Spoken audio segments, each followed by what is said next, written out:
I will tell you, we have to work globally, and let me just give you one example. If you go down to the port of Los Angeles or Long Beach, you see these tankers coming in. You know, the fuel that they're using often is just very, very, very poor grade. It's so poor that if you look at the sulfur content, they have upwards of 15,000 parts per million of sulfur in the fuel. And therefore, you know, the pollution that gets created. Well, here in Southern California, the refineries, and they're all around, Torrance and the whole harbor area, they're down to 15 parts per million. So here we have a ship at 15,000. Here we have a car at 15 parts per million. So, at times we have to work to do things in common sense because we can beat ourselves up down to a pulp to where, things no longer work. And that's one of the things we're trying to work with our refineries right now, how to make them cleaner, but also in order to clean the air, let's go after the culprits. Let's go after where the real problems are, and let's try to be reasonable as to how we approach things. So our job here is pretty much to balance things out, to try to understand technology, try to have enlightened public policy that dictates and pushes things in the proper direction, try to do it so that we're moving fast enough so we're economically viable, but not so fast that we make too many mistakes along the way. But I believe that unless you're willing to try things, and as a city, I push Santa Ana in every direction I can, you won't learn. Let me just give you one direction that I pushed it, where we're learning a lot. We're not there yet, but that's hydrogen.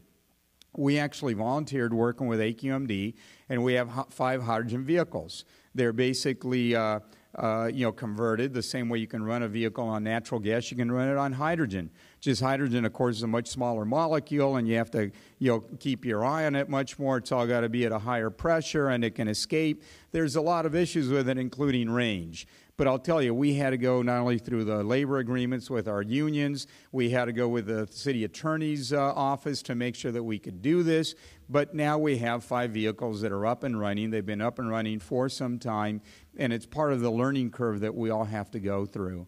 But I believe as we go on a more near-term basis, plug-in hybrids or something that have to be more and more common. But it has to be in conjunction with a utility because, for example, in our city and in many cities under Addison territory, the more electricity you use, the more you have to pay. So all of a sudden, if you're not using energy at a gasoline pump because you're using energy in your electric gas tank, if that's not taken into account, those kilowatt hours that you're using later in the day are going to cost more money, and you're going to, in essence, pay more than you should if you had a better rate structure. So we all have to work together on many, many, many fronts in order to make things work, as well as just trying to figure out what an enlightened tax policy should be. As cars are becoming more and more efficient, we drive more and more, we use more and more roads, but there's not that money coming in through the gas dollar tax in order to fix the roads. And especially as we go to electric vehicles, we're really going to have a disconnect between the wear and tear on our system and the ability to maintain it. So we constantly have to be working. We constantly have to be making a difference, and that's part of what we're doing. They just gave me the 2-minute sign, and I'd love to answer any question if there's any question. If there isn't, I will continue because it's very easy for me to continue.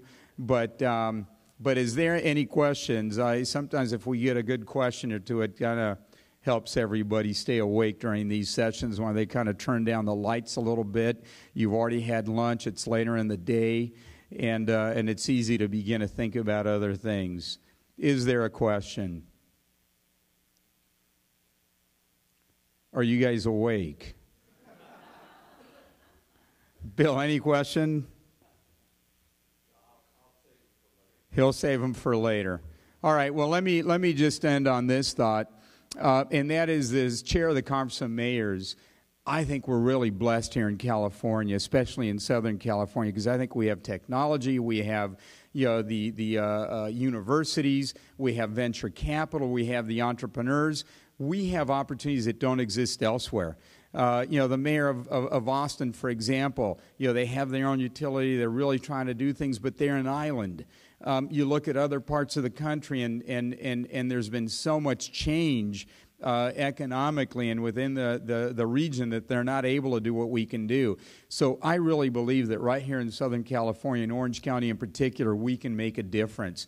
And I tell you, as we're putting initiatives together, as we're working through this organization, or as we're just supporting things to watch them happen, I really think we can lead the way, and I believe we need to lead the way.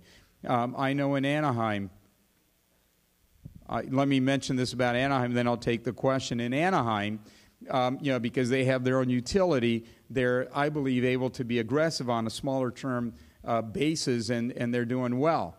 And as I track what they're doing, I mean, they're building a small peaker plant, but they're also doing better management of their loads. They're also looking at storage. They're also looking at lights. Sometimes small is very good, because especially when there's change that needs to come into play, it's much quicker for it to be the case. And I think here in Orange County, we have a lot of folks that are really pushing to make things happen. So where was the question, Mike? Right here, Mr. Mayor. In the back? Go Sorry ahead. About that. Very quickly, thank you for coming today.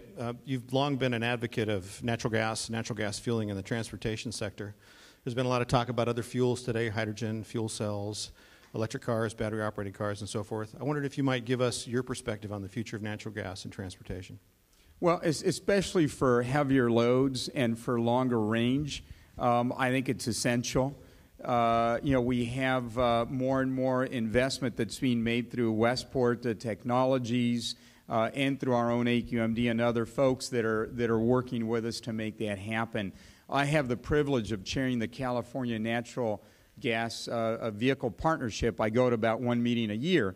But it's a very good organization, because we're able to bring in the suppliers and the technology and the investors and the users. I mean, companies like Honda or Ford that are looking at how to enter that market. And so I think as we go into the future, and we need alternatives, and I think the strength are a variety of alternatives. I don't know who all the winning horses are going to be, but it's important to have several horses in the race. And also, I think within lighter vehicles, especially cars, especially those that have to drive shorter trips, electricity makes a lot of sense. I mean, the car I drive, it's a Prius hybrid with 7.5 kilowatt hours in the back. We have the algorithm, so it charges up to about 80, discharges down to about 30 or so. We have a nice charger at 110 volts. And I'm telling you, to fill up, that amount of energy, which is about equivalent in BTU basis to 1 gallon of gasoline, costs about 50 cents. And something that costs less typically takes less and typically beats up the environment less. So whether it's recycling or using less or using more wisely, we need to do all of the above. All of the above. Yes, you had a question here? I'm sorry, I have a question. Go ahead. Good afternoon, Mayor Polito. This is Sean Thompson. I'm with the City of Irvine. You brought up the issue of gas taxes and the monies that local governments would have to repair the roads. My question is, as a policymaker, what do you envision the solution to that problem is going to be, and at what point do you think it'll really have to come into effect? Right now, the percentage of alternative vehicles is small enough that we still get enough gas tax money to do those roads, but with diminishing budgets and an increasing percentage of those not paying gas taxes, at what point do you think we'll need to do something about it, and what ideas do you have for what we can do? I think it's going to come sooner than later, and I don't think it's going to be a function of the market share of alternative vehicles, because what's happening is that vehicles are becoming more energy efficient, even if they're running on gasoline. And so the wear and tear on roads is a direct function of weight and number of vehicles. And so because we can drive 30 miles, even more on a gallon of gas, where in the past maybe it was 10 or 15 or whatever, we're not buying as much gasoline, and yet that's the way we get taxes. We're already seeing shortages. We're already seeing inequities in the system, and I think as Congress tries to balance those inequities, we're just going to see that the pot in and of itself is smaller. I have been talking to Senator Boxer in particular about this, because she chairs the committee on infrastructure and climate, and what I believe has to happen is basically a structure that takes this increased mileage into account, just so we can have roads, and also something that encourages people to go to different technologies. For example, right now, if I plug every night in at home and I end up paying 25 or more cents a kilowatt hour because of the rate that we have from Edison, even though I'm really charging at night when their base load is very, very low and their true cost is maybe 8 cents or 6 cents or less, even with all the burden, we have to have a policy that reflects that. Otherwise, we're not going to encourage people to convert to electricity if we're not taking into account that reality. Now, part of that reality also means technologies. We need smart meters that are able to decide and determine when you're charging and what you should be paying as a function of that. And long term, I think it's going to become a very smart system. I mean, I'm seeing some of the things that companies are doing, and just Cisco is one example on their Connect a City proposition, to where they're connecting information in the internet and energy and healthcare all together, because again, there's a tremendous convergence taking place right now, and it's not just a function of television and cable and internet. I mean, after a while, it's going to be hard to tell, is it a cable company or is it a phone company? Or is it an internet service? It's all going to be the same. But in society, it's all going to be the same as well.